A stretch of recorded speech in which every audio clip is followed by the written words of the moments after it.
Si je vous dis métro parisien, vous allez sûrement penser aux rames bondées, aux odeurs présentes dans certaines stations. Vous prenez sans doute plusieurs fois par jour le métro, mais c'est tellement devenu une habitude pour vous que l'on oublie parfois les faces cachées du métropolitain. En effet, rien qu'avec les stations, on peut retracer l'histoire de France. En revanche, pour beaucoup de personnes, le créateur de ce moyen de transport révolutionnaire à son époque est méconnu. C'est le sujet de la vidéo d'aujourd'hui. Mais qui était Fulgence Bienvenue?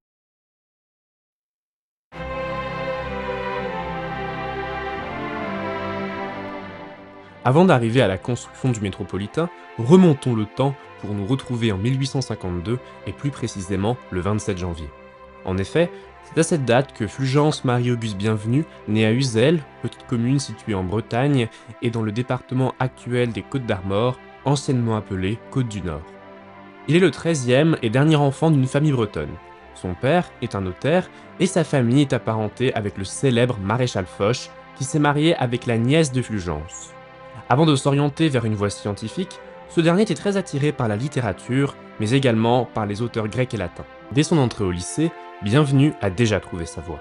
Il veut être ingénieur. En 1868, sa mère meurt.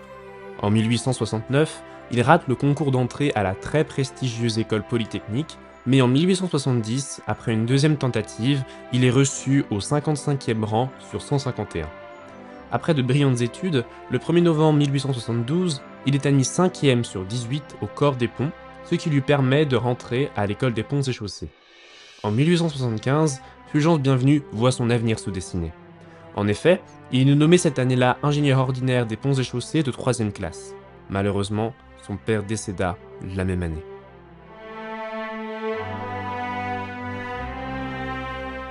Nous voilà donc au début de la carrière de ce personnage si intéressant. Après avoir été nommé ingénieur, il désire retourner sur sa terre natale. Malheureusement pour lui, la Bretagne n'est pas accessible pour un jeune ingénieur. Il est donc affecté à Alençon. Cette affectation fut très importante car grâce au succès de la ligne de chemin de fer créée par ses soins ainsi que pour la réalisation de la ligne entre Alençon et Domfront, il se voit proposer la Légion d'honneur dès 1879. En revanche, lorsqu'en 1880, à l'âge de 29 ans, il est chargé d'une visite pour vérifier la sécurité des ouvriers, il tombe violemment d'un wagon. Il percute les rails et son bras gauche est totalement broyé. Il se fait amputer d'un bras. C'était une personne avec beaucoup d'humour, car il plaisantait sur la perte de son bras. En mars de cette même année, Fulgence devient chevalier de la Légion d'honneur. Mais Bienvenu a une attirance toute particulière pour la ville de Paris qu'il adore.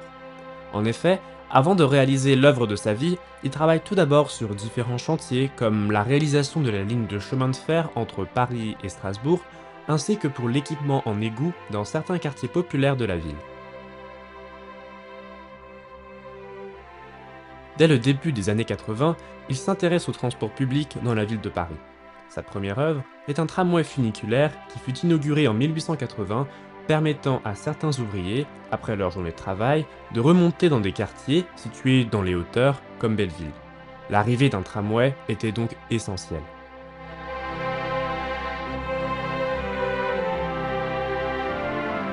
Parlons du moyen de transport qui a révolutionné la vie des Parisiens à cette époque. Il s'agit bien sûr du métropolitain. Ce projet de métro pour la ville de Paris avait déjà été évoqué au XIXe siècle, notamment à travers de nombreux projets. En effet, à cette époque, les transports urbains comme le bus sont un frein au développement de la ville.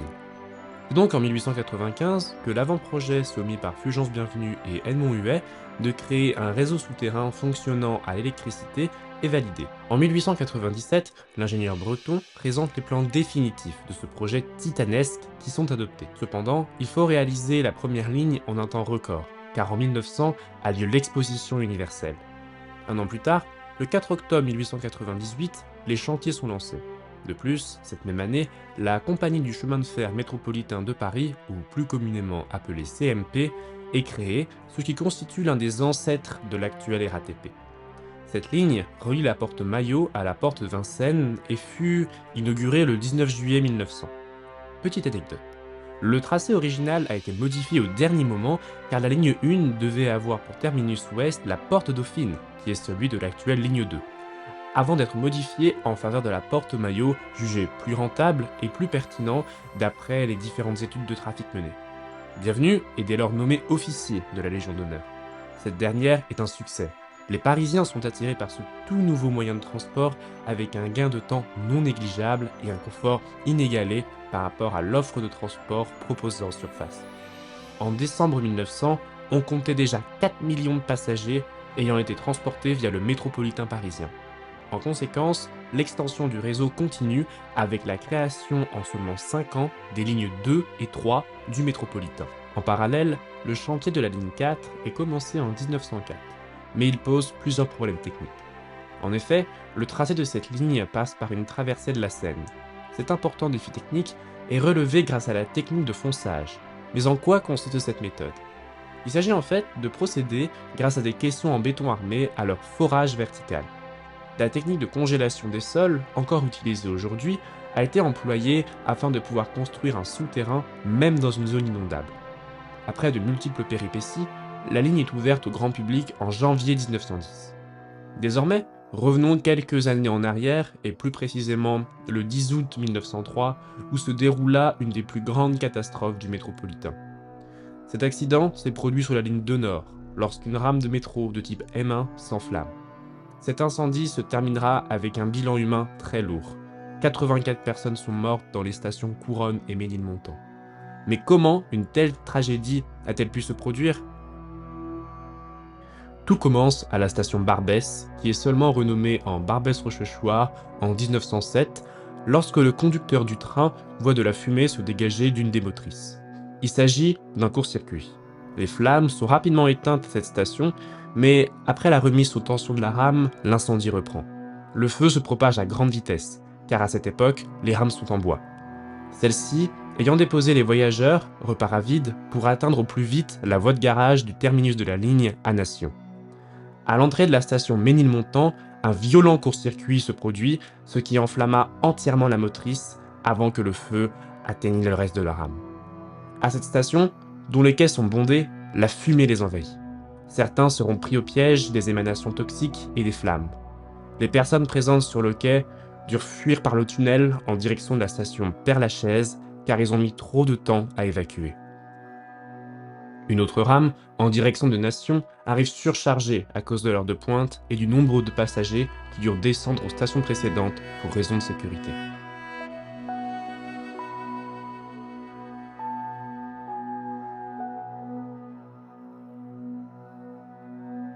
Cette rame, arrivée à la station Couronne, ne peut repartir, car le signal reste à l'arrêt, mais aussi car les feux arrière de la rame précédente sont toujours visibles.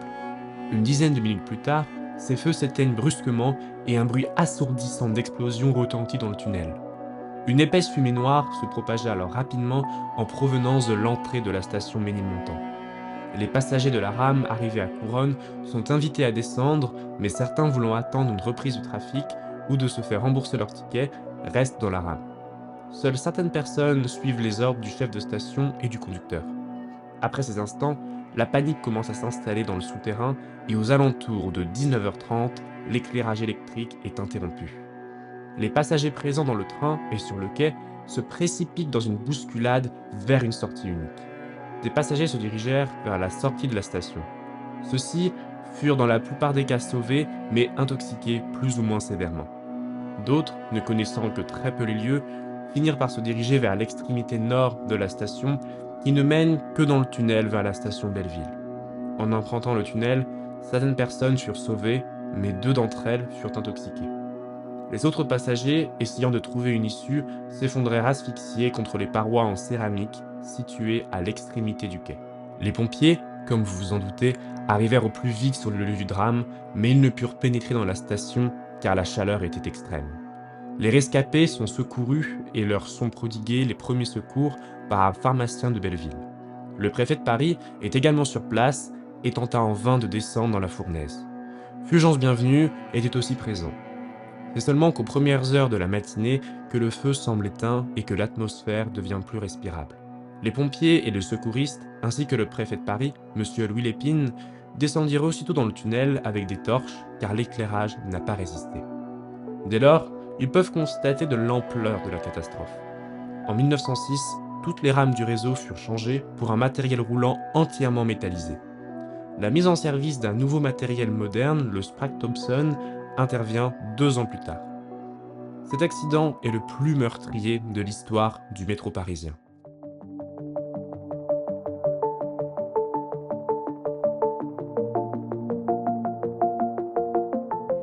Avant de continuer dans la folle aventure de la construction du métro, intéressons-nous à l'entrée des stations, ou plutôt au petit édifice appelé édicule en architecture qui forment leur entrée. Ces derniers, pour la plupart, sont encore visibles aujourd'hui. On en compte encore 86 et qui sont répartis sur 66 stations, mais malheureusement, certains ont été détruits durant la Première ou la Deuxième Guerre mondiale, ou encore pour des raisons de modernité. C'est le célèbre architecte de l'époque, Hector Guimard, qui les réalisa. En 1900, les créations Art Nouveau de l'architecte étaient visibles sur la première ligne du métro parisien. Deux stations, Bastille et Étoile, possédaient un édicule beaucoup plus imposant que sur la plupart des autres stations, mais qui ont été malheureusement emportés par le courant moderniste très à la mode à cette époque en architecture. En effet, celui de Bastille est détruit en 1962. L'édicule de la station Porte Dauphine, construit avec de grandes verrières, est d'origine. Ce type d'entrée est nommé libellule. De plus, ces petits édifices peuvent être retrouvés dans quelques grandes villes du monde comme Montréal ou Chicago, car ils ont été offerts par la RATP. Le réseau métropolitain de Paris se voit ajouter le 2 juin 1906 une nouvelle extension. Il s'agit de la ligne 5 qui relie à cette époque la gare du Nord à Place d'Italie. En réalité, à son ouverture au public, son terminus n'était pas Gare du Nord, mais Gare d'Orléans. À la station Place d'Italie, la boucle de retournement était partagée avec la ligne 2 Sud.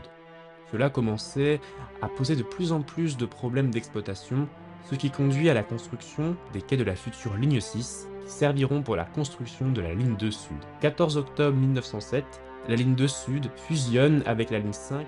Avant cette fusion avec la 5, cette ligne était circulaire, c'est-à-dire qu'elle allait au nord entre Porte Dauphine et Nation, et au sud entre Nation et Étoile. Ce n'est donc que le 15 novembre 1907 que la ligne 5 rejoint Gare du Nord. Concernant la construction du métropolitain, je vais m'arrêter à la ligne 5 afin de recentrer la vidéo sur la vie de Bienvenue pendant la construction et l'extension du réseau. Le 28 avril 1909, il épouse Jeanne Loret.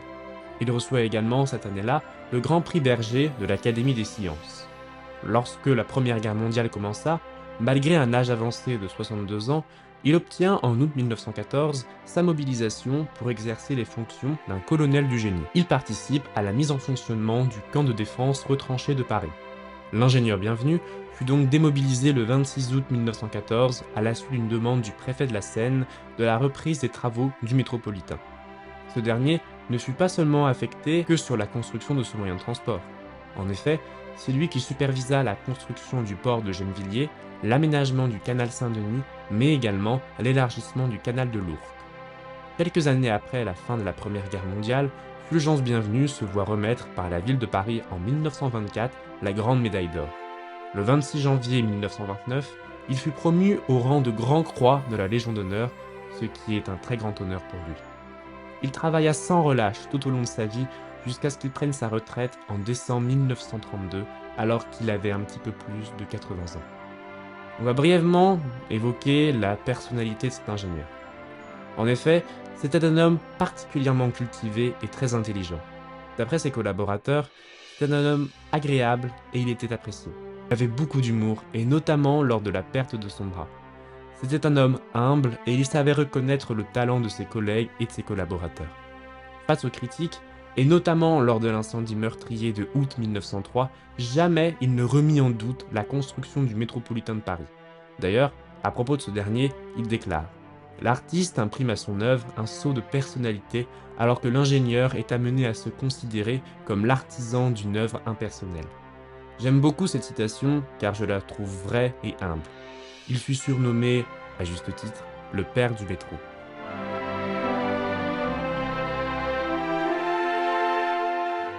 Fulgence Bienvenue meurt à Paris le 3 août 1936, à l'âge de 84 ans, après des années de travail intensif. Il est enterré au cimetière du Père-Lachaise le 7 août de cette même année. Actuellement, sa tombe est toujours visible. Cet homme est un véritable génie et il est malheureusement méconnu auprès du grand public. Cependant, des millions de personnes transitent chaque jour par ce moyen de transport qui a été pour lui le défi et le projet de sa vie. Dans la capitale et dans le métro, des références à cet ingénieur sont présentes comme à la station Montparnasse-Bienvenue après la fusion de plusieurs noms de stations sur les lignes 4, 6, 12 et l'ancienne ligne 14 en 1942 ou à l'extérieur comme sur la place du Maine qui a été renommée Place Bienvenue en 1933.